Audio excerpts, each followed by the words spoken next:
네, 안녕하세요. 저희 16차 한림 디스커버리 마이스 지금부터 시작하도록 하겠습니다. 아마 저희 첫 화면 보시면 깜짝 놀라실 것 같아요. 저희 오늘은 조금 포맷도 바꾸고 저희 이거 보시는 분들의 기대 수준을 너무 높일까 봐 약간 지금 걱정이 되고 있기는 한데, 오늘은 그 논현동에 새로 사옥을 오픈하신 인터컴 사무실에 왔습니다. 지금 여기는 인터컴 그 사옥의 인터컴 D2 스튜디오라는 곳이고요. 이곳에서 오늘 인터컴과 함께 스마트 하이브리드 컨벤션에 대한 이야기들을 나눠보려고 합니다. 오늘은 포맷을 좀 바꿔서 제가 진행하지 않고 인터컴에 있는 앞에 나와 있는 네 분께서 직접 진행을 다 해주실 거예요. 우선은 제가 서상희 과장님께 마이크를 넘겨드리고 오늘의 진행을 맡겨보도록 하겠습니다. 네, 윤은지 교수님 소개 감사합니다. 안녕하세요. 저는 인터컴 서상희 과장이라고 합니다. 오늘 좌담회의 사회를 맡게 됐고요. 저희 같이 그 패널로 참석하시는 저희 인터컴 직원분들을 소개하겠습니다. 네, 안녕하세요. 저는 인터컴 명연진 대리입니다. 여기 계신 선배님들과 같이 행사하면서 많이 배웠던 기억이 있는데 같이 패널로 참석하게 돼서 신기하기도 하고 감사하기도 합니다. 저희 팀에서는 올해 7월 고려대학교 의료원이 개최한 더 넥스트 노멀 컨퍼런스 2020, 줄여서 NNC 2020을 진행을 했었는데요. 해당 행사는 하이브리드형 행사였고 저는 조성 파트를 맡아서 사전 준비부터 현장 운영까지 진행을 했습니다. 제 경험을 녹여서 좋은 답변 드릴 수 있도록 노력하겠습니다. 네, 감사합니다. 다음. 안녕하세요. 저는 인터컴의 유지수라고 합니다. 저는 지난 9월에 무관중 온라인으로 3일간 진행되었던 통일부 주최 한반도 국제평화포럼에 제가 인보도 됐었고요. 저는 사전에는 연사 초청 그리고 현장에서는 회의 운영을 담당을 했었습니다. 오늘 제 경험이랑 여기 계신 두 분의 얘기를 들으면서 얘기를 나눌 시간을 생각하니까 좀 설레기도 하고 긴장도 되는데요. 오늘 잘 부탁드리겠습니다. 네, 감사합니다. 오늘의 청일점. 네, 안녕하세요. 저는 인터컴에 재직 중인 전진호 대리입니다. 일단 자리를 초대해 주셔서 감사드리고 오늘 제가 이제 지난 9월에 저를 비롯한 저희 팀은 이제 온라인, 오프라인 그리고 하이브리드 속칭 뭐 스마트 컨벤션이라고 하는 행사들을 3일간 진행을 했었습니다. 그래서 행사를 준비하는 기간에 저희 어떤 과정 그리고 행사를 경험하고 나서의 느꼈던 소회들에 대해서 지금 온라인이나 오프라인으로 참석하시는 분들과 함께 공유하는 뜻깊은 자리가 됐으면 좋겠습니다. 감사합니다. 네, 감사합니다. 그럼 본격적으로 이 영상을 보고 계실 많은 분들이 궁금해하셨을 질문들을 저희가 좀 몇 가지 뽑아봤는데요. 그거를 제가 한번 좀 질문을 드려보겠습니다. 요새 이제 코로나 시대가 되다 보니까 뭐 사실 그간에 했던 행사 말고 뭐 하이브리드, 뭐 온라인 행사, 뭐 이런 행사들이 많이 언급되고 있어요. 자, 하이브리드, 온라인, 오프라인 이 행사 어떤 차이점이 있을까요? 제가 먼저 말씀을 드리면 세 가지 형태의 행사는 행사 당일에 행사장의 참가자와 연사의 위치에 따라서 구분을 할 수 있겠습니다. 오프라인 행사라고 일컫는 것은 행사 당일에 행사장의 모든 참가자와 연사가 모여서 기존에 저희가 익숙한 방식으로 진행하는 형식의 행사죠. 이때 하이브리드형 행사라고 하면 행사 당일 행사장에는 참가자 및 연사의 일부가 참석을 하시고 화상회의 툴로 연사를 접속시키거나 행사를 스트리밍 방송을 해서 참가자분들이 집에서 시청할 수 있는 온라인 툴을 적극 접목시키는 것을 일컫습니다. 그리고 온라인 행사라고 하면 행사 당일 행사장은 없이 참가자 연사가 모두 본연의 자리에서 행사를 시청하시고 즐길 수 있는 형태라고 생각하시면 좋을 것 같습니다. 네, 아주 교과서적인 대답을 해주셨고요. 네, 또 혹시 다음은 어떤 차이점이 있을까요? 저 같은 경우에는 제 경험으로 봤을 때는 우선은 저는 온라인이랑 그리고 오프라인 행사 준비의 차이점을 말씀드릴 수 있을 것 같은데요. 먼저 결론적으로 제 대답은 어떤 것에 포커스를 맞춰서 준비를 하는가인 것 같습니다. 먼저 다들 아시다시피 오프라인 행사는 행사장 현장에서 진행되는 것에 저희가 포커스를 맞춰서 준비를 하는데요. 뭐 예를 들어서 연사가 현장에 잘 도착하는 것을 위한 로지스틱스라든지 아니면 뭐 참가자를 위한 안내, 그리고 현장에서 제공되는 F&B 등이 있겠죠. 근데 이제 그런 반면에 온라인 행사 같은 경우에는 참가자가 온라인을 이용하는 데 불편함이 없도록 하는 것에 저는 우선 포커스를 맞춰서 준비를 했습니다. 연사가 세션 당일에 화상으로 잘 접속을 해서 발표를 좀 원활히 잘 할 수 있도록 하는 온라인 리허설 등을 좀 해서 저희가 참석 준비를 지원을 했었고요.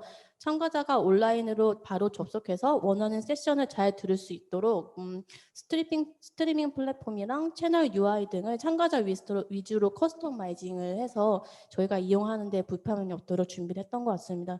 이러한 점에 있어서 아마 두 형식의 행사가 차이점이 있는 것 같습니다. 네, 알겠습니다. 좀 더 현실적인 대답을 해주셨고요. 또 어떤 차이점이 있을까요?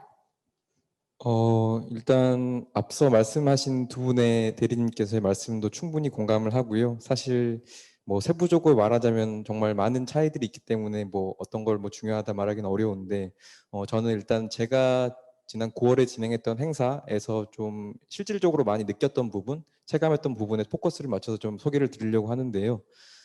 일단 행사를 운영하는 콘솔의 규모가 기존 저희 오프라인 행사 대비 약 뭐 2.5배에서 뭐 최대 3배까지 굉장히 규모가 확대가 되더라고요. 이제 뭐 속칭 저희가 이제 뭐 스트리밍이나 화상 회의, 뭐 속기 자막 서비스 같은 새로운 어떤 시스템들이 이제 추가가 되다 보니까, 그리고 그에 따른 어떤 백업 시스템을 구축을 해야 되다 보니 콘솔의 공간이 정말 많이 필요했었고, 그리고 그에 따른 시스템도 준비가 많이 필요했다. 그래서 제가 생각하기로는 어떤 기존 행사와 비교했을 때 콘솔의 규모가 가장 큰 게 제가 느낀 큰 차이점이 아닌가라는 생각입니다. 예. 네, 감사합니다. 뭐 요약을 조금 해보자면 개념적으로 저희가 기존에 많이 진행했던 컨퍼런스 형태는 오프라인 행사라고 보시면 될 것 같고, 이제 뭐 그러니까 오프라인에도 참가자가 오고 그다음에 온라인 참가자도 있는 이런 형태가 하이브리드라고 보시면 될 것 같고, 뭐 온라인 같은 경우에는 이제 뭐 거의 모든 참가자가 이제 온라인으로 접속해서 보시는 거, 그런 거를 이제 개념적으로는 구분을 할 수 있을 것 같고요. 뭐 오프라인이 그동안에 뭐 이제 오프라인에 오시는 참가자와 연사를 모시는데 조금 포커스가 됐다면, 하이브리드는 두 마리 토끼를 다 잡아야 되는 거고, 온라인은 또 그만큼 더 많은 시스템을 준비해야 되는 거고, 뭐 이런 차이점이 있을 수 있을 것 같아요. 그리고 뭐 진호 대리님의 이야기를 들어보니까 사실 현장에 오시는 참가자나 연사 수는 줄었을지 몰라도 스텝의 수는 늘었겠다. 예. 뭔가 시스템이 더 많이 들어가기 때문에 네, 좀 그런 생각이 드네요. 그러면 지금 다들 뭐 하이브리드 행사를 준비하고 계시고 또 진행한 경험도 있으실 텐데, 해보시면서 좀 이거는 진짜 좀 중요하다라고 생각하셨던 게 있으세요? 먼저 제가 말씀을 드리고 싶은데 뭐 많은 파트별로 다양한 중요한 점이 있겠지만 저는 두 마리 토끼를 잡기 위해서 오프라인 참가자랑 온라인 참가자들을 위해 밸런스 있게 제공되는 사항을 준비해야 되는 게 중요한 포인트 중 하나 같습니다. 하나의 예로 오프라인 경우에는 참가자가 와서 등록 수료물도 받아갈 수 있고, 뭐 아니면 행사 현장에서 현장의 그 분위기를 배경으로 사진을 찍는 것과 같이 뭐 행사 참석에 대한 의미를 남길 수 있는 반면에, 온라인 참석자는 현장에 오니까 우리가 줄 수 없어 뭐 이런 거는 아니고, 그냥 저희가 온라인 참석하는 분들 대상으로 뭐 등록 수료물이나 키트, 뭐 아니면 또 프로그램 책자 같은 것을 따로 발송을 해드린다든지, 뭐 이런 식으로 비대면으로 참석을 해도 행사에 참석 의미를 남길 수 있는 방법을 좀 강구를 해내서 온오프라인 참석자 대상으로 밸런싱 있게 준비하는 것이 저는 중요한 포인트 중 하나인 것 같습니다. 아, 네. 참가자들이 굉장히 좋아할 포인트라고 생각해요. 지금 홍보 중인 거죠. 어느 곳도 서운하지 않게. 다 네, 두 네. 마리 토끼를 모셔드리겠다. 네네. 그럼 혹시 또 다른 포인트가 중요하다고 생각한다 하시는 게 있으실까요? 제가 생각했을 때는 사실 이게 한 가지를 꼽기는 굉장히 어려운데요. 근데 뭐 굳이 한 가지를 꼽아야 된다면, 일단 제 경험에 비추어 봤을 때 어떤 협력업체와의 협업, 그리고 플러스 알파로 저희 이제 PCO의 어떤 이니셔티브, 좀 주도력, 그런 부분을 좀 강조를 드리고 싶습니다. 사실 제가 방금 말씀드린 부분은 뭐 기존 오프라인 행사에서도 어떤 행사의 성공 요인이라고 할 수 있을 정도로 충분히 강조가 되고 누구나 공감을 할 수 있는 내용이라고 뭐 미루어 짐작할 수 있는데요. 그럼에도 불구하고 이제 제가 이 부분에 대해서 다시 한번 강조의 말씀을 드린 이유는, 사실 오프라인 행사에서의 어떤 대중들, 참가자들과의 저희의 접점은 사실 행사장 현장이었습니다. 행사장 현장이었는데 뭐 이제 지금 뭐 속칭 스마트 컨벤션 행사에서는 대중과의 접점이 정말 저희가 예측할 수 있는 범위를 넘어서서 예를 들어서 뭐 개인의 사무실부터 어떤 회사 그리고 뭐 대중교통을 이동하면서 심지어는 이제 해외에서도 저희를 실시간으로 사실 이렇게 모니터링을 하고 있다는 사실이죠. 이게 사실 어떻게 보면은 이제 스트리밍의 장점이자 사실 노출하기가 좀 꺼려질 수 있는 그런 부분들도 이제 적나라하게 노출이 된다는 측면에서는 사실 어떻게 보면 양날의 검이라고 할 수 있을 것 같은데요. 이제 그런 의미에서 이제 제가 강조드렸던 어떤 기존 협력 업체와의 협업과 어떤 이 PCO의 어떤 그런 주도력이 굉장히 중요한 포인트가 아닌가라는 생각이고 이런 부분들을 저희가 잘 준비를 해야지만이 어떤 최상의 컨디션으로 어디에 계시든 온라인 참가자든 저희가 최상의 컨디션으로 대중들과 만날 수 있지 않을까 그런 생각을 해봤습니다. 예. 네, 혹시 또 연진 대리님 어떻게 생각하세요? 저도 말씀드리자면 저는 일심동체가 돼야 된다고 생각합니다. 포스트 코로나 시대에서 마이 스타트업의 IT 기술이 많이 접목되면서 저희가 관성적으로 진행해 오던 상황들도 다시 재검토하고 다시 논의해 봐야 되는 것들이 있는데요. 예를 들면 전체 행사를 공개해야 할지, 일부 세션을 공개해야 될지, 통역음을 제공해야 되는지, 속기사를 제공해야 되는지, 아니면 온라인 영역이 확대된 만큼 참가비를 어떻게 해야 될지 등이죠. 이렇게 답이 정해져 있지 않은 하이브리드형 행사에서는 사전에 주최 측, PCO, 협력업체, 연사 참가자들이 같은 그림을 그릴 수 있도록 많은 논의도 필요하고 협의도 해야 합니다. 그렇기 때문에 행사 당일 불협화음이 생겨나지 않으려면 사전에 많은 회의가 필요하다. 그래서 일심동체가 됐으면 좋겠습니다. 네, 네, 다 너무 좋은 말씀이었던 것 같아요. 뭐 진호 대리님이 아까 얘기한 것처럼 뭐 협력업체라고 하면은 뭐 보통 여기 학생분들도 들으실 수 있으니까 뭐 조명업체라든지 음향업체라든지 영상업체도 뭐 그 외에도 뭐 여러 뭐 제작업체 이런 분들을 말씀드리는 거고 그분들께서 이제 같이 협업해야 될 부분들이 더 많이 늘어나다 보니까 그런 부분들 같이 협업을 해야 된다. 뭐 이런 부분이고 그리고 이제 뭐 연진 대리님이 말씀하신 것처럼 지속적인 커뮤니케이션과 소통을 통해서 사전에 이제 치밀하게 준비를 해서 궁극적으로는 같은 그림을 그려야 된다. 예. 그리고 마지막에는 이제 모두 두 마리 토끼 서운하지 않도록 준비를 지속 관심을 가져야 된다. 뭐 이런 말씀이셨던 것 같아요. 네. 그러면은 뭐 이어서 참가자에 대한 질문인데요. 지금 이게 저희가 온라인으로 사실 강의가 많이 제공이 되잖아요. 요새 스마트 컨벤션은. 요새는 사실 유튜브도 조금만 지루한 내용이 나오면은 막 빨리 감기 해버리는 시대인데 어떻게 하면은 참가자들을 지속적으로 그 몰입시킬 수 있을까요? 사실 이러한 질문에 대해서 뭐 흔히들 먼저 접근해 볼 수 있는 방법은 아무래도 좀 뭔가의 어떤 유인책, 당근의 효과를 가지고 있는 것들을 생각해 보실 수 있을 것 같아요. 대부분 뭐 흔히들 뭐 경험해 보셨을 테지만 어떤 스트리밍 진행 중에 진행하는 어떤 설문지를 참여하거나 퀴즈에 대한 어떤 그런 답변을 통해서 뭐 푸짐한 경품을 받는다든지 그런 부분을 생각할 수 있을 것 같은데 저는 이번 행사를 통해서 일단 좀 다른 생각을 좀 가졌는데요. 무엇보다도 그런 홍보 유인책을 갖기 위해서는 기본적인 저는 안정적인 좀 시스템 운영이 바탕이 돼야 된다. 그런 점을 좀 강조를 하고 싶습니다. 이제 저희가 지난 9월에 진행한 행사 같은 경우에는 사실 약 3일 동안 이제 110여 개의 세션을 진행을 했었습니다. 그 중에서 이제 온라인과 하이브리드의 어떤 그런 행사가 약 퍼센테이지로 따지자면 약 80%에 달하는 90여 개의 세션을 진행을 했었는데요. 그런 행사를 진행을 하다 보니까 너무 이 어떤 화상 회의와 비롯한 시스템의 어떤 중요성을 절실하게 제가 깨달았거든요. 이제 그런 측면에서 이게 기본적으로 안정이 되고 바탕이 돼야지만이 그 추가적인 어떤 홍보의 툴로서 아이디어적인 것들이 어떤 뭔가 날개를 달고 빛을 발휘할 수 있지 않을까 그런 생각입니다. 예. 예, 지속적으로 그 시스템에 대한 강조를 해주고 계시는데 세계지식 포럼 하면서 고생을 많이 하셨나 봐요. 정말 절실히 느끼신 것 같습니다. 절실히 느끼셨다고 아까 얘기를 해주셨는데. 많은 배울 수 있는 교육의 장이었습니다. 예. 네, 뭐 많이 다시 배우셨다면. 넘어갔나 봅니다. 네. 네, 알겠습니다. 또 혹시 어떤 게 네, 몰입시키는 아, 방법? 제가 생각했을 때 몰입시키려면 지속적인 안내가 필요할 것 같은데요. 아까 과장님께서 말씀해 주신 것처럼 10분짜리 영상도 지루하고 재미없어서 이탈하는 사람들이 생겨나고 있는데요. 저희는 적게는 1시간, 많게는 며칠짜리 행사를 송출해서 참가자의 시청을 이끌어내야 하는 상황입니다. 그렇기 때문에 한 세션을 참가자가 계속해서 보는 것도 중요하지만 이 다음 세션도 다음 날에도 참가자가 저희 행사에 관심을 갖고 접속할 수 있도록 하는 것도 중요하겠죠. 요즘에 많이 아시다시피 이메일이나 문자 말고도 카카오톡 알림 서비스, 유튜브 알림 설정 등 참가자에게 안내를 해드릴 수 있는 기능들이 많이 생겨나고 있어요. 그래서 저희가 지속적인 안내도 할 수 있고 참가자가 부담감을 갖지 않은 툴을 사용해서 안내를 할 수 있는 계획도 많이 필요한 상황입니다.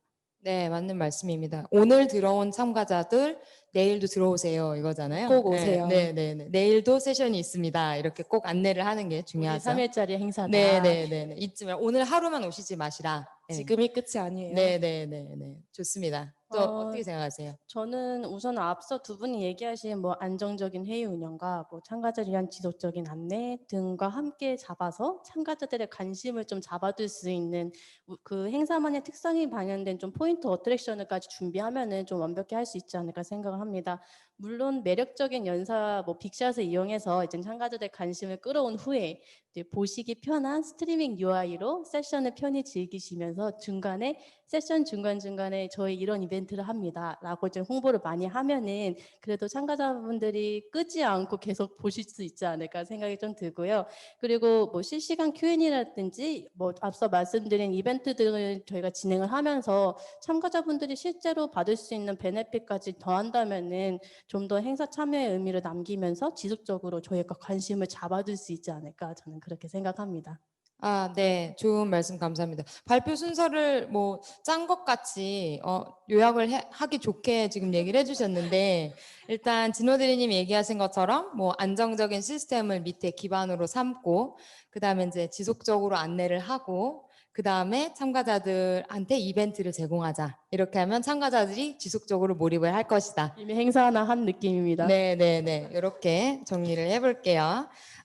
그러면은 사실 저희가 계속해서 얘기하고 있는 것들이 코로나 시대에 조금 바뀐 패러다임이잖아요. 행사 준비의 패러다임이 바뀐 건데 이런 상황에서 행사 운영을 좀 하기 위해서 기존의 저희 PCO 인력들이나 뭐 앞으로 뭐 올 인력들이나 어떤 지금 기존에 알고 있는 개념들에서 재교육 같은 거를 좀 해야 된다고 생각하시는지 좀 한번 의견을 듣고 싶습니다. 사실 지금도 저희는 재교육을 받고 있는데요. 화상회의 툴이라는 걸 저는 작년까지 접속도 안 해봤었습니다. 네, 저도요. 저도 네, 한 표. 이젠 너무 잘해요. 네.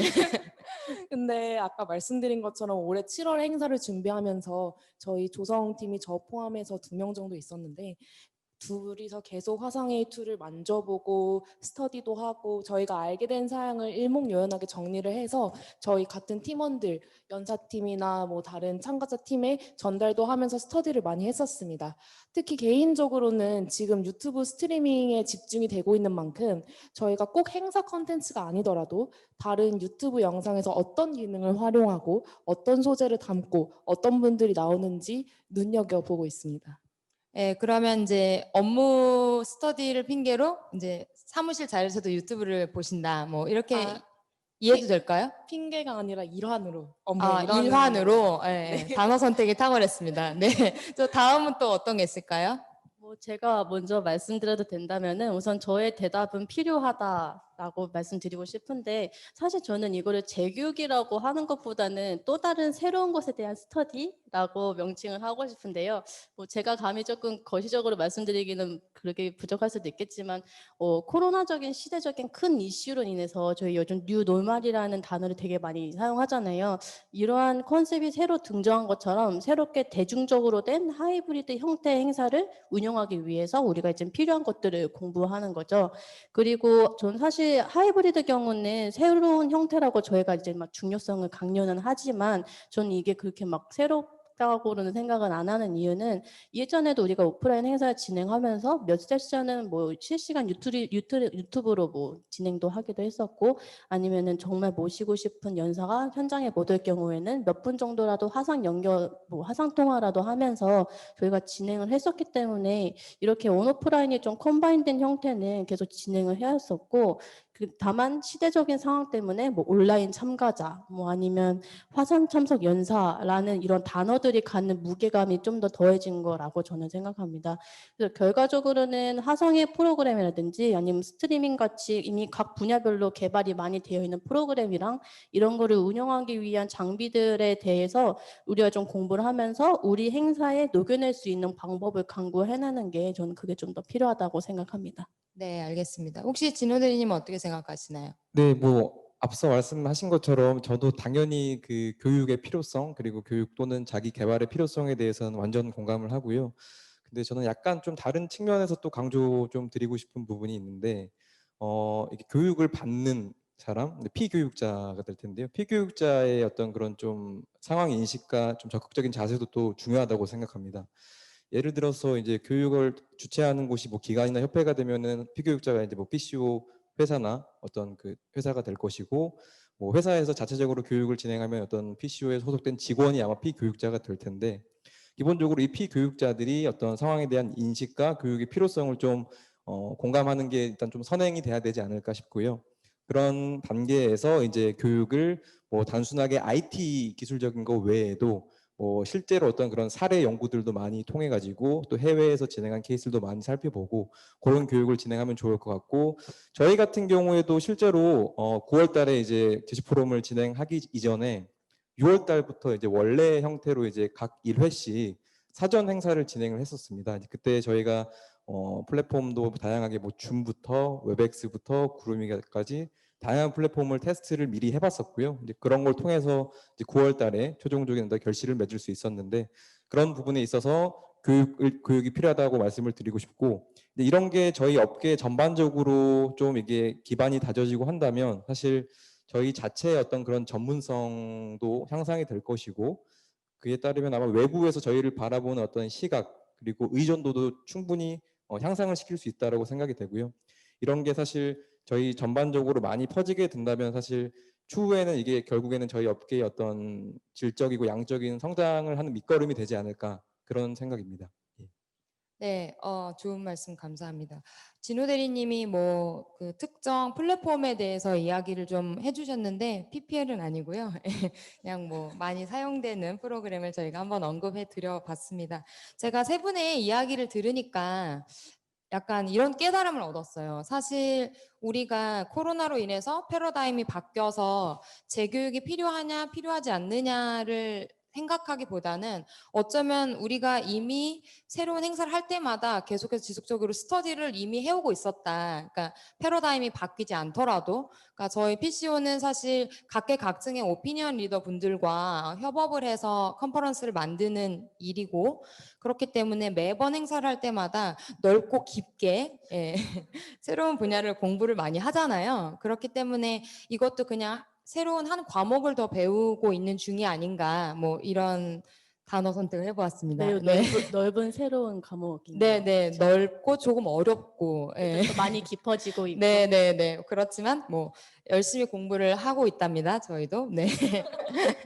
네, 그리고 그 다음으로 또 이거 사실 뭐 연관되는 질문일 수 있는데 저희가 비대면 시대에 이제 저 플랫폼을 많이 사용하잖아요. 줌 같은 뭐 줌 구름이 뭐 이런 어떤 플랫폼이 가장 좀 적합하다고 보시는지. 먼저 짧게 답변만 말씀드리면 사실 완벽한 플랫폼이란 없다라는 게 제 생각인데요. 사실 이제 되게 뻔한 대답인데 네. 한번 해설을 들어보겠습니다. 네. 사실 이제 요즘에 이제 코로나 시대가 좀 되면서 이제 그 온라인으로 이제 비대면 회의하는 게 저희 일상에 굉장히 좀 친숙하게 많이 이렇게 다가와 있고 실제로도 그게 많이 적용이 되고 있는데요. 그에 따라서 사실 이 화상회의 플랫폼도 이제 많은 시행착오를 거치면서 이제 끊임없이 약간 개발이 되고 또 약간 변모를 하고 있는 것 같아요. 플랫폼 자체도 이제 그 상황에서 사실 저희의 어떤 역할은 각각의 어떤 화상회의의 플랫폼의 특성들을 좀 면밀히 각각 좀 분석을 하고 그에 따른 어떤 행사에서 추구하는 방향에 적합한 플랫폼을 선택하는 게 가장 이상적인 방법이지 않을까라는 생각입니다. 자세히 보면은 사실 각 플랫폼별로 뭐 기능들이 대부분은 유사하겠지만 약간의 그 미묘한 차이들이 있습니다. 이제 그런 부분들을 저희가 잘 알고 공부를 해야 되는 것이고, 이제 그런 의미에서 이제 나중에 주최 측에서 뭐 뭔가 플랫폼을 선택할 때는 어떤 PCO의 어떤 그간의 축적된 경험, 그 노하우를 잘 좀 활용한다면 정말 성공적이고 안정적인 행사 운영에 뭐 밑바탕이 되지 않을까, 뭐 그런 생각입니다. 네, 너무 공감되는 말이고요. 플랫폼은 사실 다양하게 나와 있고 주요 기능들은 대동소이하지만 특징들이 조금씩 다르거든요. 그렇기 때문에 진행하시는 행사의 성격, 그다음에 주체의 성격에 맞춰서 플랫폼을 고르셔야 되고, 또 제가 한 가지 더 첨언을 하자면 단순히 그 기능을 사전에 숙지하고 그래 이 플랫폼으로 해야겠다 해서 그치는 게 아니라 실제 행사를 하는 것과 거의 동일한 세팅으로 테스트를 해보셔야 돼요. 그래야 이것도 구현하고 싶었는데 의외로 이 기능이 이 플랫폼은 없구나라는 거를 좀 깨닫게 되는 순간이 있더라고요. 그래서 실제처럼 사전에 그 테스트를 해보시는 게 좋을 것 같습니다.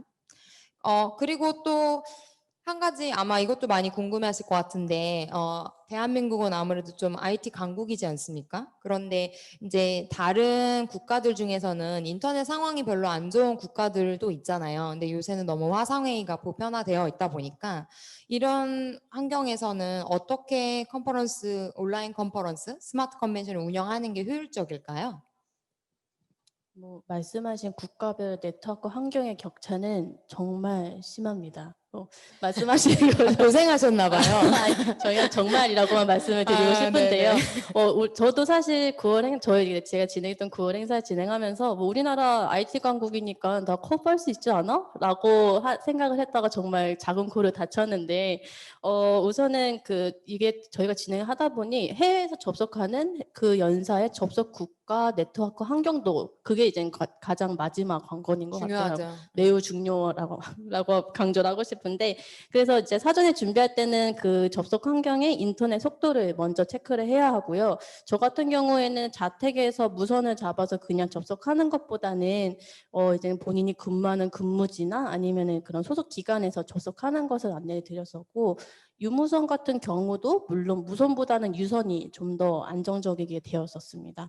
그리고 사실 국가별로 특수한 환경을 알아보는 것도 매우 중요한데요. 뭐 중국 같은 경우에는 국가적으로 구글을 사용하는 것을 금지를 하고 있으니까 뭐 구글 기반의 플랫폼, 크롬을 기반으로 하는 플랫폼 사용하는 건 조금 지양을 해야 할 것 같고, 뭐 대만 정부나 독일 외교부에서 하는 것처럼 이미 진행됐던 일부 보안 이슈로 인해서 좀 특정한 플랫폼을 금지하는 경우도 있으니까 매 행사를 진행할 때마다 그때 당시에 국가별 접속 환경을 반드시 꼭 체크하시는 것을 말씀드리고 싶습니다. 저는.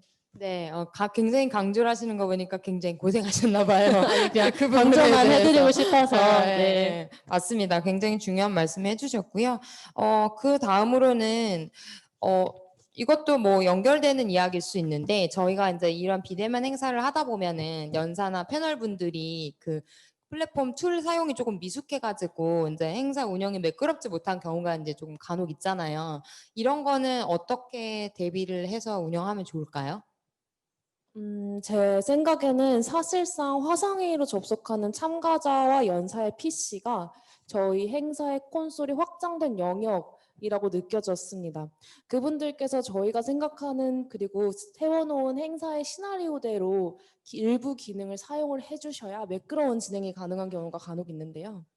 하지만 실시간으로 진행되는 행사에서 원격으로 PC를 통제하기도 한계가 있습니다. 이로 인해서 사전에 많은 준비와 노력이 필요한데, 예를 들면 보통 참가자와 연사가 익숙히 사용하는 플랫폼을 좀 선호하는 경향이 있죠.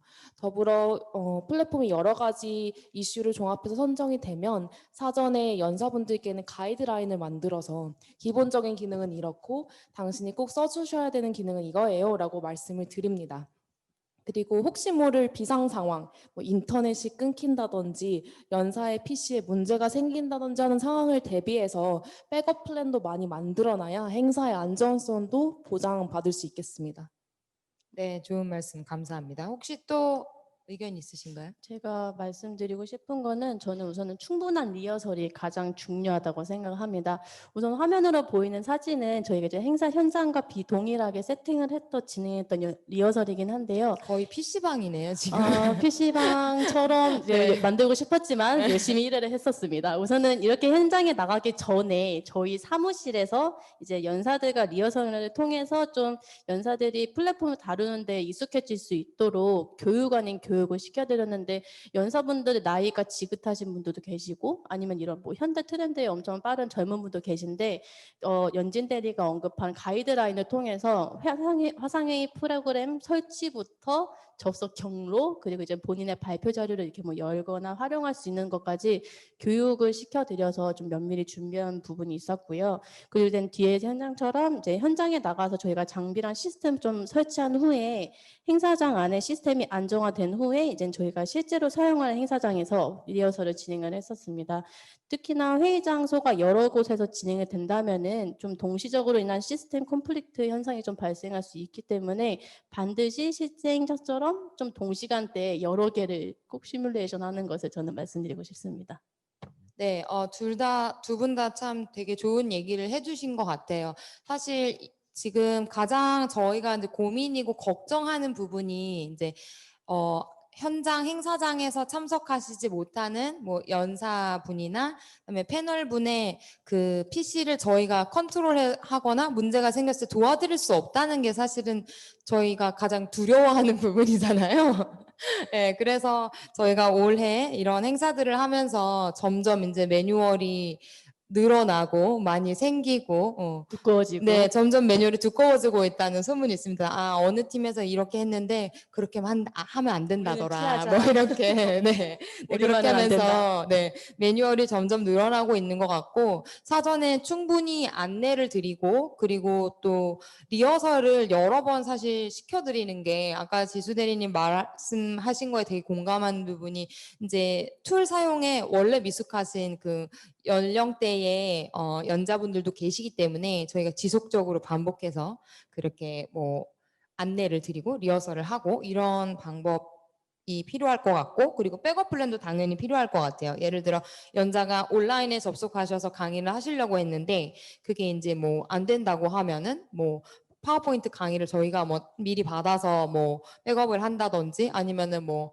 정말 국제 전화를 연결한다든지 이런 식의 뭐 백업 플랜 같은 것도 당연히 준비를 해야 될 것 같습니다. 네. 추가적으로 하나 좀 덧붙이고 싶은 게 있어서 말씀드렸는데요. 저는 특히 이제 이런 스마트 컨벤션 행사에서는 그 모더레이터의 역할, 그 굉장히 중요하다라는 걸 좀 절실히 많이 깨달았었는데요.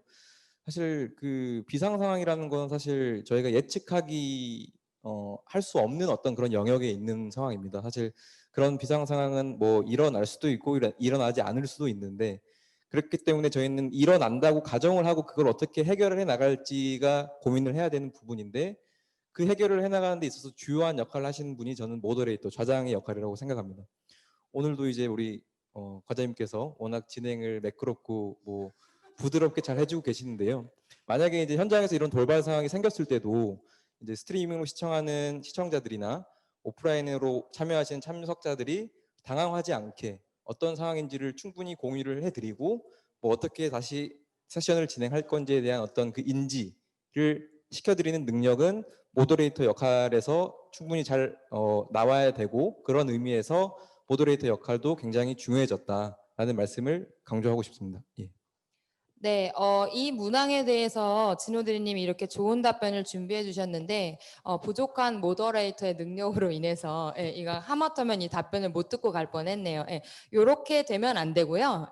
좀 능숙하고 그다음 숙련된 모더레이터 선생님을 모시는 게 되게 중요하고 실제로 뭐 연자가 발표 자료를 공유를 안 했다거나 아니면은 연결은 됐는데 소리가 안 나온다거나 이럴 때 사실 저희 콘솔 스태프들이 뭐 어떻게 제어를 할 수가 없기 때문에 마이크가 바로 연결되어 있는 모더레이터 선생님께서 뭐 죄송하지만 뭐 참 마이크를 다시 확인해 주시겠어요? 라든지 아니면은 지금 연자 선생님께서 준비하고 계시니까 시청자 여러분께서는 잠깐 기다려 주세요. 라든지 사실 요런 멘트 하나만 해주셔도 운영이 미스가 났다는 느낌이 전혀 안 들거든요. 어색하지 네, 않게. 어색하지 않고 그런 이제 선생님을 모시는 게 중요하고 그런 이렇게 멘트 순발력이 없으신 좌장 선생님을 위해서 저희가 또 이제 별도로 그런 뭐 자주 사용하는 뭐 멘트 뭐 이런 샘플 것도 멘트. 네, 그런 것도 좀 준비를 하고 있습니다. 네. 다음 질문으로 넘어가 볼게요. 저희가 지금 뭐 화상회의 진행하다 보니까 뭐 플랫폼 업체나 스트리밍 업체들이 아무래도 굉장히 호황이라고 해요. 근데 그에 비해서 숙련된 그 테크니션 분들이 좀 아직 부족하다라는 얘기가 있던데 혹시 실제로 업무를 해보시니까 어떤가요? 말씀해 주신 것처럼 이번 연도에 갑작스럽게 언택트 시대가 시작되고 화상회의 및 스트리밍에 대한 수요가 늘어난 만큼 그 업체가 우리 업계가 꼭 아니더라도 다른 산업군에서도 많은 수요를 느끼고 있다고 합니다. 특히 제가 진행했던 행사에서 같이 진행을 했던 업체분께서 말씀을 해주셨는데 일주일에 4-5개 행사를 할 때도 정말 있다. 호황이네요. 네, 그렇게 말씀을 해주시더라고요. 수요의 증가 속도를 사실상 공급이 급작스럽게 따라갈 수 없는 네. 환경이라서 전문 인력도 조금 부족할 수 있는 상황입니다. 네, 그래서 부족한 인력의 수도 문제일 수 있지만 그분들이 온라인 영역을 주로 담당을 하시다 보니까 오프라인 행사에 대한 메커니즘의 이해가 상대적으로는 조금 부족할 수도 있습니다. 사전에 저희 오프라인 행사에서 중요한 것이 무엇이고 어떤 시나리오를 그리고 있고 어떤 그림을 생각하고 있는지도 많이 말씀을 해드려야 행사 준비가 수월할 수 있겠다라는 말씀을 드리고 싶습니다. 네. 또 혹시 더 의견 있으신가요? 제가 좀 추가 말씀드리자면 사실 뭐 이 새로운 환경에서 진행하는 행사이다 보니까 기존 어떤 행사에 비해서 사실 숙련도가 많이 떨어지는 게 사실입니다. 그래서 사실 저희가 앞서 지금 질문지 중에 다뤘던 그 교육의 필요성도 저희뿐만 아니라 이제 업체들도 같이 좀 병행이 돼야 된다라는 부분을 다시 말씀드리고 싶고 막상 현장을 운영하다 보면 현장을 연출하는 사람하고 이제 온라인으로 송출을 책임지는 사람하고 약간의 지향점이 좀 다른 경우가 좀 있더라고요. 그래서 본인 영역에 이제 원하는 그림이 있는데 그거를 이제 서로 이제 사전에 충분한 협의와 리허설을 통해서 그거를 깔끔하게 정리를 해야 되고 이제 가급적이면 화상회의 운영과 스트리밍 운영은 좀 분리해서 진행하는 게 좀 더 안정적이지 않을까라는 생각입니다. 예. 네, 알겠습니다. 역시 계속해서 반복되어서 강조되고 있는 거는 사전에 충분히 리허설을 해야 된다. 예, 그런 게 이제 계속 강조되고 있는 것 같아요. 그리고 또 다음 질문 한번 드려볼게요. 저희가 이제 하이브리드 행사가 이제 본격화가 되면서 오프라인보다는 온라인 스트리밍의 좀 중요성이 부각이 되고 있어요. 이런 거를 좀 준비를 하려면 어디에 저희가 주안점을 두면 좋을까요? 저는 먼저 온라인 청중들한테 제공하는 서비스에 좀 포커스를 두어야 된다고 생각을 합니다. 좀 지금 제가 깨달은데 전 계속 아까부터 참가자 기승전 참가자 네, 답이다라고 네. 계속 답을 참가자한테 하고 가장 인기가 많겠어요. 알겠습니다. 저 네. 노리고 조금 준비한 부분도 없지 않아 있는데요. 평소에 컴플레인을 많이 받으셨나 봐요. 우선은 저는 제 등록 노선을 계속 한번 가보도록 네, 하겠습니다. 네. 그래서 먼저 우선은 그 청중들이 보는 스트리밍 서비스 좀 질을 향상시키기 위해서 뭐 화면 연출이라든지 디자인 구성에 먼저 좀 주안점을 두고 싶은데요. 사실 저는 이러한 뭐 UI라든지 플랫폼이 온라인 참석자들에게는 그들에게는 우리의 행사장이다라고 저는 생각을 하는데 네. 저희 오프라인 행사장 조성 같은 거 준비할 때 뭐 키비주얼을 활용해서 색감이라든지 조성물 하나하나에 정말 면밀히 신경을 많이 쓰잖아요. 이런 것처럼 온라인 참가자들한테도 보여지는 것을 좀 많이 신경 써야 되지 않을까 그렇게 생각을 합니다. 뭐 정말 중요한 안내 멘트가 작은 사이즈로 들어가 있다든지 아니면 별로 상관없는 이미지가 너무 크게 들어가 있다든지 이런 거는 좀 지양하면서 적절히 보여질 수 있도록 조절하는 것도 중요하다고 생각을 하고요. 그리고 이제는 그 세션이 진행될 때에 참가자가 듣고 보는 동시 통역과 속기 자막도 좀 수준 높게 준비를 해서 서비스를 제공을 하면 좋지 않을까 생각이 듭니다. 마지막으로 온라인 청중과의 실시간 소통 질의에 답변할 수 있는 게 거기에 좀 많이 준비를 하면은 완벽한 행사를 준비할 수 있지 않을까 생각이 듭니다. 네, 참가자한테 완벽한 행사를 지금 저는 그려주셨어요. 노선을 네. 잘 탄 것 같습니다. 네. 혹시 또 더 의견 있으세요?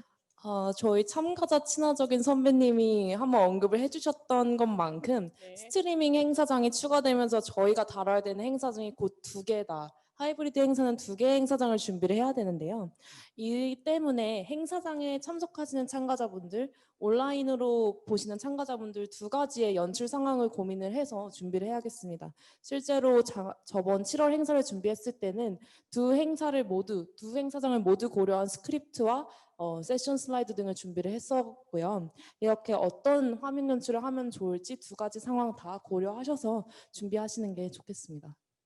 네, 행사장이 2개가 됐다라는 말이 사실 되게 공감이 가는데, 그리고 게다가 요새는 이제 온라인으로 참석하신 참가자들은 사실 PC보다 핸드폰으로 훨씬 많이 보실 거예요. 그렇기 때문에 저희가 어떤 안내 뭐 컷이나 슬라이드를 보여드릴 때에도 텍스트가 크게 가독성이 좋게 이렇게 해야 되는 그런 고민도 있더라고요. 이제 그동안엔 행사장에서는 막 5m짜리 스크린에 저희가 안내를 드리기 때문에 사실 글씨가 조금 작고 막 디자인으로 잔망을 부려도 다들 청중들이 이렇게 보셨는데, 그렇게 이제 모바일에 틀면은 이제 안 보이고 참가자 친화적이지 못한 컨퍼런스가 절대 그런 일은 발생하면 안 네, 된다 네, 네, 생각을 합니다.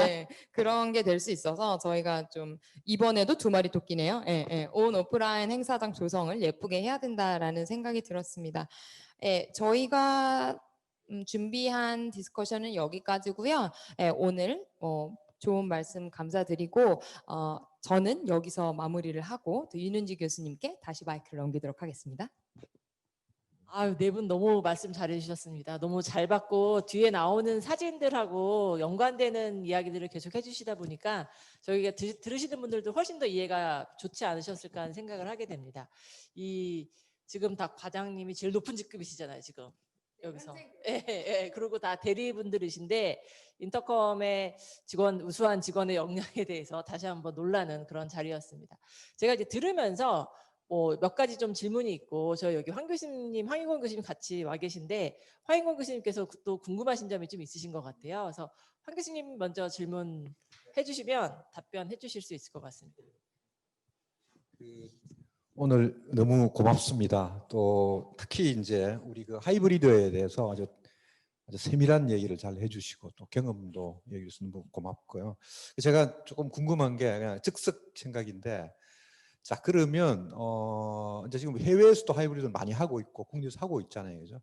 그러니까 본인들이 평가할 때 지금 우리의 그 이런 하이브리드 컨벤션 진행 수준이 한 어느 정도 된다고 생각하는 건지, 제가 이 질문을 드리는 거는 앞으로 이게 잘하면 우리가 경쟁력이 될 수 있을 것 같아서 그런 걸 한번 좀 개인적인 생각을 좀 묻고 싶고, 그 다음은 이제 결국은 우리가 지금까지 오프라인으로 맨대면으로 하다가 이제 하이브리드 같이 하고 있는데, 지금 하이브리드 했을 때 참가자의 어떤 만족도가 과연 어느 정도 될 것인가, 또 여러분이 생각할 때 이 만족도 이걸 어떻게 앞으로 측정을 할 수 있을까, 이게 좀 중요할 것 같아요. 그래서 이제 2가지, 우리의 수준을 어떻게 평가하는 것인가, 그 다음에 지금 하고 있는 행사들에 대해서 만족도를 어느 정도로 평가하고 있는 것인지, 또 그거를 만약에 측정을 한다면 어떻게 측정하면 좀 좋을 것인지, 그렇게 한번 질문을 좀 드려보겠습니다. 예.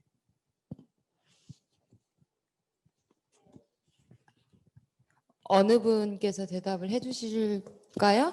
제가 먼저 네네. 대답을 해도 된다면은 한번 답변해 드리고 싶은데, 우선은 저는 사실 아까도 말씀드렸다시피 하이브리드라는 형태가 등장하면서 뭔가 새롭게 다 측정을 해야 되고 뭐 다 알아봐야 되고라고는 생각은 하진 않고요. 저희가 어쨌든 전 세계적으로 우리나라가 좀 많이 국제 행사를 진행하는 것으로 저는 알고 있고, 거기에 대한 변함은 없다고 생각합니다.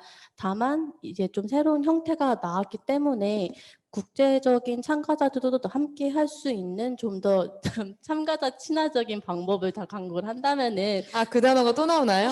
네. 우선은 그래서 더 높은 질의 행사를 준비할 수 있지 않을까, 제공할 수 있을까 생각을 하고요. 참가자 만족도에 대해서는 사실 이제 저희가 적응을 해가고 있는 부분이라고 생각합니다. 오프라인에서 오는 참가자 또한 마찬가지겠지만 온라인은 좀 더 넓은 넓은 사람들의 그 참가자 패러다임이 있으니 거기에 좀 더 맞춰서 어떤 사람이 볼지 좀 더 깊게 고민을 하면서 한번 만족도에 충족시킬 수 있는 거로 한번 고민을 해보면 될 것 같고요. 우선은 만족도를 어떻게 확인할 수 있는가에 대해서는 뭐 설문조사 같은 거라든지 현재 떠오르는 거는 설문조사 진행을 해서 이벤트성으로 하면은 좀 더 많은 의견들을 받아서 저희가 좀 더 나은 행사를 준비할 수 있지 않을까 저는 그렇게 생각을 합니다. 네, 또 의견 있으신가요? 제가 한 말씀 드리자면 현재 우리나라의 하이브리드 행사의 지점에 대해서 말씀을 해주셨는데 저는 진행된 지 얼마 안 된 시점, 그러니까 언택트 시대가 시작되지 얼마 안 된 시점에서 많이 진척은 됐지만 아직 갈 길은 많다라는 말씀을 드리고 싶습니다. 사실상 온라인 영역이라는 거는 무한정이거든요. 예를 들면은 연사의 발표 자료를 어떻게 송출할지 레이아웃부터 한 행사를 시작하게 될 때 고민이 되는 만큼 지금도 여러 행사에서 여러 가지 보여주기 방식을 채택하고 있고 여러 가지 기능들을 접목하고 있는 상황입니다. 그래서 저희도 계속해서 발전해 나가야 되고 계속해서 최신 트렌드를 검색해 봐야 되는 시점이죠. 또 참가자 만족도 측정에 대해서도 말씀을 해주셨는데 만족도 측정도 네, 설문조사를 대리님께서 말씀해 주시는 것만큼 중요하고 또 실질적으로 온라인 참가자의 집계가 조금 어렵다는 생각이 들었어요. 잠깐 방문했다가 나가는 분들도 한 명이다라고 책정이 되고 있어서 이 온라인 참가자가 우리 행사에 어느 정도 깊이 있게 참석을 하셨고 그걸 어떻게 통계를 내야 될지도 고민을 해봐야 될 것 같습니다. 네, 알겠습니다. 진호 대리님도 네, 한마디. 네. 저도 교수님께서 두 가지 질문 주신 부분에 대해서 어떤 개인적인 견해를 좀 짧게 말씀을 드리겠습니다.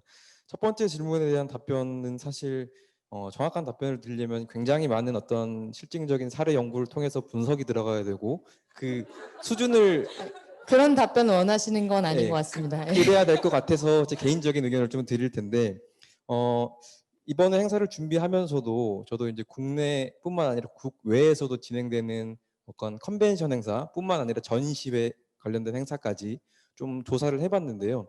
물론 제가 조사한 게 전부는 아닐 수 있지만 많이 좀 이렇게 우수하다고 모범되는 사례를 찾기는 쉽지 않았습니다. 일단 행사 진행 이 규모로 한다는 것 자체가 지금 현 상황에서는 아시겠지만 외국 같은 경우에는 저희보다 더 심각한 그런 상태이기 때문에 좀 적극적으로 뭔가 좀 모범이 돼서 뭔가 참고할 만한 게 많지 않았고 그런 의미에서 저희 나라에서는 이렇게 소규모, 나름 중규모의 하이브리드 행사를 하고 있다는 측면에서는 저희가 굉장히 어떤 출발점에서 앞서 나가 있다라는 생각을 하고요. 플러스 알파로 더 치고 나갈 수 있는 기반이 있는 게 저희는 아까 저희 좌담 내용에서도 나왔지만 인터넷 환경이 저희가 대한민국의 강국입니다. 그 인터넷 환경을 바탕으로 하이브리드는 이제 수많은 전 세계 사람들이 연결을 시켜야 되는데 그런 기반이 되어 있지 않는 국가는 어떤 선도도 하지 못한다고 저는 생각합니다. 그런 측면에서 저희는 어떤 그런 환경적인 갖춰져 있는 저희의 어떤 그런 장점을 잘 활용을 한다면 그리고 우리나라가 지금 뭐 국제회의 어떤 그런 개최 건수나 이런 걸로도 뭐 상위 국가 개최 도시로 선정이 되는 걸로 알고 있는데요. 그런 기본적인 어떤 저희의 자산들이 있으니까 여기에다가 지금 말씀드린 어떤 하이브리드를 저희가 잘 요리만 잘 믹스해서 한다면 충분히 경쟁력 있고 말씀하신 대로 정말 저희가 타의 모범이 된 어떤 그런 어떤 모델이 될 수 있겠다라는 생각을 해봤고요. 두 번째 만족도도 굉장히 어려운 질문이 만족도 측정하는 건 항상 뭐 오프라인 때도 마찬가지죠. 이거는 이제 행사에 대한 어떤 결과를 참가자들이 어떻게 이제 볼 수 있느냐, 어떻게 생각을 했냐 이런 거에는 파악을 해야 되는데 흔히들 요즘에는 아무래도 이제 행사별로 진행하게 되면 어플리케이션 개설을 좀 많이 하는 것 같습니다. 어플리케이션을 통해서 이제 무료로 하는 경우도 있고 아니면 개별 어떤 코드를 이렇게 생성을 해서 접속해서 이제 개개인의 어떤 그런 피드백을 직접적으로 좀 받아볼 수 있는 걸로 알고 있는데 어떤 현장에서 이렇게 설문지로 제한되는 부분들은 어떤 오프라인으로 제한되는 부분들은 어떤 어플리케이션이나 결국은 이제 뭐 웹을 통해 가지고 홈페이지를 통해 가지고 어떤 만족도에 대한 결과를 좀 들어볼 수 있지 않을까. 그리고 특히나 이제 아까 스트리밍 같은 경우에는 어떤 그런 명확한 수치 데이터가 파악이 이제 어렵다고는 했으나 그냥 참고적인 데이터로 예를 들어 저희 같은 경우에는 이제 그 유튜브로도 되게 많이 송출을 했었습니다. 그래서 유튜브 조회수가 뭐 세션별로 다 영상이 따로 있는데 뭐 많게는 뭐 몇천 건, 뭐 몇만 건도 있었고요. 이제 그런 게 물론 아주 디테일한 정확한 데이터는 아니겠지만 참석자들이 어느 정도 관심이 있었는지, 호응이 어느 정도 됐는지, 그리고 그때 들어가서 보면 댓글이 실시간으로 이렇게 올라오는 부분들이 있습니다. 이제 그런 부분들도 어느 정도 행사의 어떤 그런 수준, 퀄리티가 어느 정도 될 수 있는지를 좀 가늠해 볼 수 있는 어떤 그런 참고 잣대가 되지 않을까, 그런 생각입니다. 네, 갑작스럽게 들어온 질문이긴 했는데 다들 답변을 마치 준비한 것처럼 너무 잘해 주셔가지고 네, 감동을 했고요. 저도 한 가지 좀 말씀을 드리자면 대한민국이 스마트 컨벤션에 얼마나 그 강점이 있느냐라고 하신다고 하면은 사실 저희 팀 같은 경우에는 저희 행사를 준비하면서 미국 사례를 조금 많이 찾아봤었는데 미국 같은 경우에는 사실 쉽게 말해서 땅덩이가 굉장히 크잖아요. 그래서 이미 코로나 시대 이전부터 화상회의라는 것이 굉장히 익숙한 문화더라고요. 그래서 미국 같은 경우에는 이미 토탈 솔루션이 거의 다 있어요. 그러니까 한 업체에 의뢰를 하면은 뭐 버추얼 부스도 되고 뭐 등록도 받아주고 뭐 이런 뭐 프로그램도 짜주고 이런 게 이제 다 이렇게 토탈 솔루션이 되어 있는 경우가 많았고 뭐 소위 말하는 선진국들은 화상회의를 워낙 또 유럽도 마찬가지고요. EU 연합에서도 화상회의를 이미 오랫동안 써왔던 그 문화고 또 재택 문화도 이미 오랫동안 자리 잡았던 국가들은 화상회의를 쓰는 것이 별로 그렇게 부담스럽지 않은 상황이고 컨퍼런스를 못 모여? 그러면 화상에서 하자라는 게 되게 자연스러웠어요. 그래서 그 부분을 보면서 우리나라는 사실 좀 뭐 컨퍼런스 하면 만나야지 악수하고 명함 주고받고 이런 문화다 보니까 사실은 코로나 시대에 굉장히 당황스러웠고 뭐 올해 상반기에는 이제 많은 분들이 관계자분들이 당황만 하고 있었는데 저는 사실 경쟁력이 굉장히 높다고 봐요. 아까 진호 대리님이 굉장히 좋은 말씀 해주셨는데 대한민국이 마이스 강국이잖아요. 마이스 강국이고 IT 강국입니다. 지금 저희가 뭐 그런 문화가 없었지만 지금 따라가고 있는 속도가 굉장히 빠르다고 생각하거든요. 그리고 단순히 그리고 한 가지 더 말씀을 드리고 싶은 거는 단순히 이게 스트리밍 업체를 고용하고 뭐 유튜브에 라이브 스트리밍을 하고 해서 그치는 게 아니고 스마트 컨벤션을 하려면 PCO가 있어야 됩니다. PCO가 핸들링을 이렇게 다 해줘야 되는 거고 그렇게 그러니까 토탈 솔루션을 이제 해야 되는 거죠. 그렇게 해야만 이게 원활하게 운영이 되고 아까도 사전 리허설 정말 많이 해야 된다고 말씀드렸잖아요. 그런 부분들이 다 계속해서 여러 협력 업체들을 핸들링 할 수 있는 그 주체가 있다는 것이 사실 굉장히 중요할 것 같은데 저 말 잘하고 있나요, 사장님? 네, 그렇게 생각을 하고 참가자 만족도는 저는 오히려 온라인이 조금 더 수월할 수도 있을 것 같다는 생각을 해봤어요. 제가 어떤 생각이 들었냐면 요새 유튜브가 그 골드 버튼, 실버 버튼을 어떻게 주는지를 보면 이 영상을 얼마나 많은 사람이 클릭했는지, 그다음에 이 영상을 얼마나 한 사람이 오랫동안 시청했는지를 평가하거든요. 근데 유튜브가 사실은 얼마나 머리를 많이 썼겠어요. 이 영상이 단순히 그냥 낚시로 클릭만 많이 하게 하는 영상인지 실제로 유익해서 참가자를 오랫동안 유인하고 있는 컨텐츠인지 그래서 그런 부분에서 벤치마킹을 해보면 충분히 사실 오프라인이 오히려 참가자가 이렇게 출입이 좀 체크가 불분명하지만 온라인은 굉장히 명확할 수 있다고 생각을 해서 그런 부분 한 영상을 클릭해서 들어왔는데 이 사람이 오랫동안 시청했다. 그건 사실 만족도가 높다고 볼 수 있다고 생각해요. 그래서 그런 부분으로 측정을 할 수 있지 않을까라고 생각해 보았습니다. 너무 길었죠?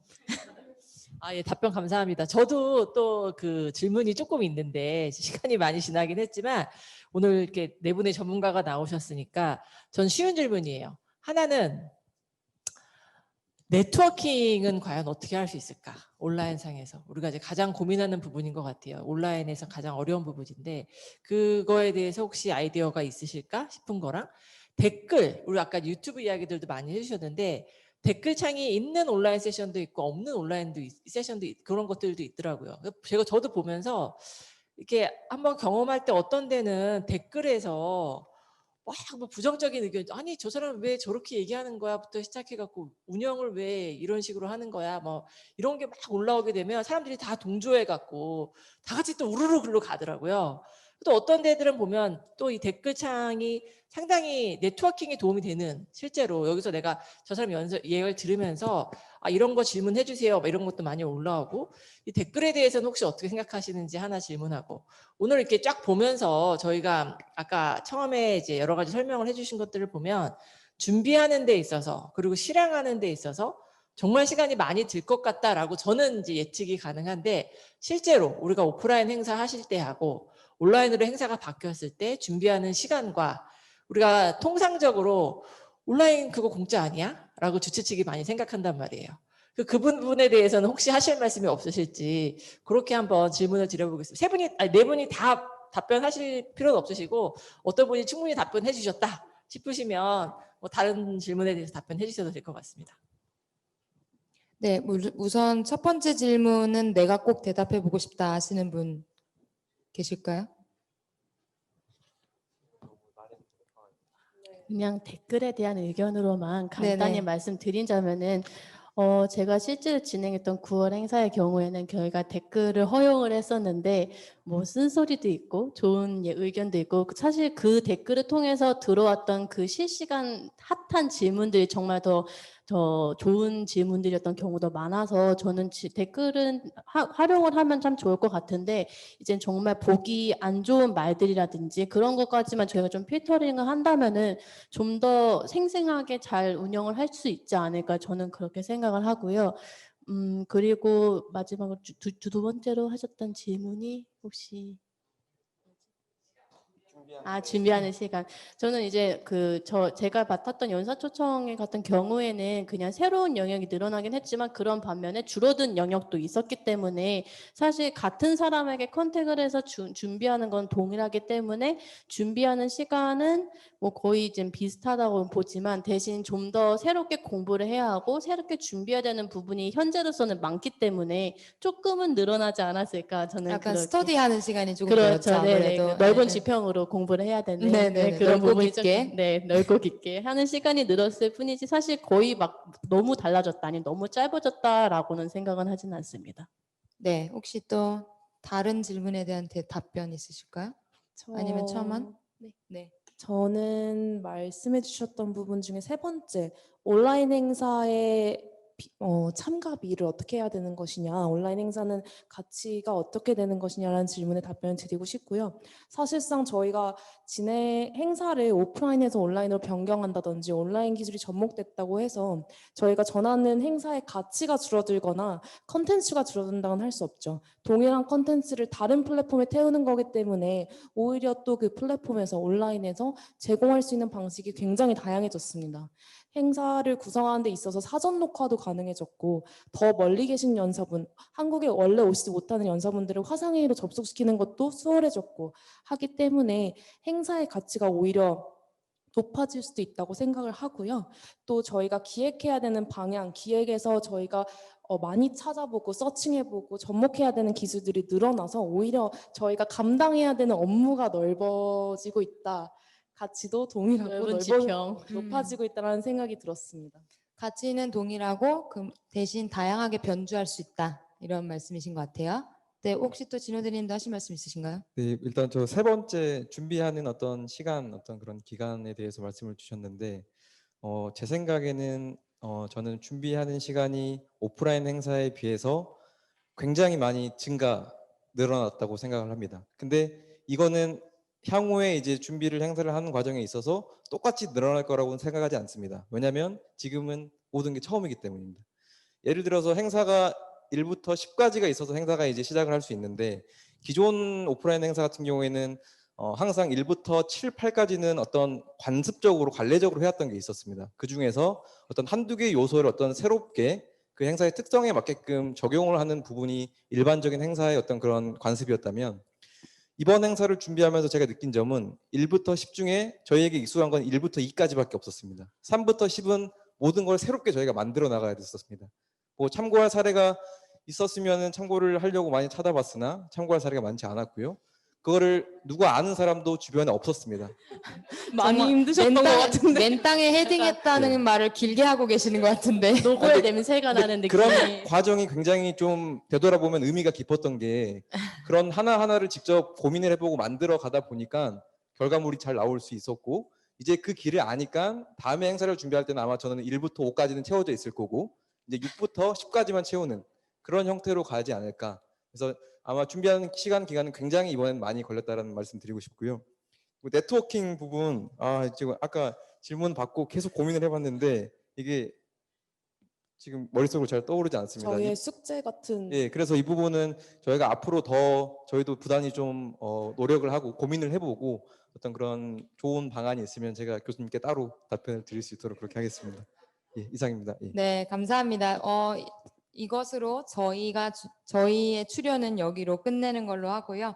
마지막에 윤은주 교수님께 마이크를 넘기도록 하겠습니다. 이분을 빼놓고 지나갈 수가 없는 그런 상황입니다. 아시다시피 그 매일경제에서 진행하는 세계 지식 포럼이 2000년도 이제 첫 회부터 시작해서 지금까지 21년 동안 인터컴과 함께 성장해 오고 있습니다. 이 부분은 인터컴이라는 PCO가 저희 컨벤션 역사에서 어떤 자리를 차지하고 있는지 다시 한번 생각할 수 있는 그런 시대적인 어떤 의미가 있다라고 저는 생각을 하고 있는데요. 올해는 코로나 상황으로 인해서 오늘 인터컴 직원들이 얼마나 그 세계 지식 포럼을 온라인 하이브리드로 하면서 힘들었는지 이야기를 해주셨는데 이번에 또 여러분 다 아실 거예요. 그 인터컴 최태용 사장님께서는 직접 콘솔에서 모든 걸 다 지휘하고 계시는 그런 역량을 갖고 계신데 이번에 스마트 하이브리드 컨벤션으로 세계 지식 포럼을 운영하시면서 나름 되게 큰 소회가 있지 않으셨을까 싶습니다. 그래서 어떻게 진행하셨는지 국내의 스마트 하이브리드 컨벤션의 어떤 새로운 모델을 제시하신 그런 내용에 대해서 한 말씀 부탁드리겠습니다. 네, 안녕하십니까. 방금 소개받은 인터컴 대표 최태영입니다. 올해로 21회를 맞이한 세계 지식 포럼은 그 팬데노믹스를 주제로 온라인과 오프라인을 통합한 스마트 컨벤션으로 개최되었습니다. 매년 장충체육관과 신라호텔에서 3,500명 규모로 개최되던 포럼이 올해는 이제 코로나 확산에 따른 정부의 어떤 그 방역 지침에 따라서 지난 20년 동안 진행한 형식에서 큰 변화를 주었습니다. 인터컴은 주최 측과 협의하여 개최 장소를 신라호텔만 사용하는 것으로 확정하고 1개 총회장과 5개 분과회의장을 하이브리드 회의장으로 조성하여 3일간 115개의 세션을 진행하였습니다. 언택트 시대라는 초유의 상황에서 개최된 글로벌 포럼인 만큼 인터컴은 기존과 다른 형식의 포럼을 준비하기 위해 부단한 연구 개발을 하였습니다. 기개발되어서 사용되고 있는 다양한 플랫폼의 기술과 또 시스템을 찾아서 발전시켰고 그동안 쌓아온 다양한 경험에 의한 노하우를 가지고 온라인과 현장을 접목시키며 지식 포럼에 맞도록 커스터마이징하여 PCO의 뉴 노멀 역할의 표준을 제시하였습니다. 이번 지식 포럼은 다양한 기술과 커뮤니케이션 툴이 적용되었는데요. 6개 강연장에서 세계 각지 연사를 동시에 영상으로 연결을 하였고 또 현장에 참석하지 못한 유료 등록자를 위해 모바일 앱과 웨비나 페이지를 통해 실시간 중계하였으며 그 개회식, 오픈 세션 등 일부 세션은 유튜브를 통해 무료로 이렇게 중계를 하게 되었습니다. 또한 총회장 주요 세션은 200여 명의 랜선 게스트를 모집하여 온라인으로 글로벌 연사에게 직접 질문할 수 있는 기회도 마련하였고요. 특히 앞에서 영상으로들 많이 보셨겠지만은 메인 세션장을 타원형 스튜디오 형태로 조성하여 최첨단 원격 화상회의 운영 시스템을 설치하였고 다양한 비대면 회의 플랫폼을 활용함으로써 온오프라인의 경계를 허무는 코로나 시대에 최적화된 스마트 하이브리드 컨벤션 모델을 세계 지식 포럼이 제시하게 되었습니다. 이번 세계 지식 포럼처럼 스마트 컨벤션을 실현하기 위해서는 기존 오프라인 컨벤션보다 3배 이상의 시스템과 전문 테크니션이 필요했습니다. 결론적으로 제가 최근에 느낀 점은 코로나와 함께 살아가야 하는 이 시대에 우리 PCO들이 지금보다 더 확장된 업무 영역을 섭렵해야 하고 이를 온전히 아우르는 역량을 가진 온오프라인의 행사 연출가, 진정한 미팅 기획자로서의 PCO의 역할이 더욱더 중요시되는 시대가 왔다고 생각을 합니다. 감사합니다. 좋은 기회를 주셔서. 네, 감사합니다. 제가 오늘 전체 세션을 다 웨비나 네 분의 이야기, 그다음에 오늘 지금 최태영 사장님의 이야기를 들으면서 오늘은 한 가지 끝에 멘트를 하나 하고 싶은 생각이 있습니다. 어떤 거냐면 아까 앞에서 젊은 친구들이 얘기해 준 것처럼 제가 저희 학교 황 교수님이랑도 이야기하는데 코로나 상황 속에 PCO가 확실히 다르구나라는 생각들을 저희가 했습니다. 어쨌든 지난 상반기에는 저희가 빨리 대처하지 못한 부분들이 있었지만 5월 달 이후로는 상당히 많은 PCO들이 온라인으로 이런 행사들을 대부분 다 진행을 하고 계세요. 그렇게 할 수 있었다는 거는 PCO에서 근무하고 있는 분들의 학습 역량이라는 게 정말 남다르다라는 생각을 하고 있습니다. 그래서 그런 것들이 결국 대한민국 마이스의 힘이 되지 않을까 싶은 생각을 하고 그런 여러분의 노력에 박수를 드리면서 오늘 세션을 마치도록 하겠습니다. 감사합니다.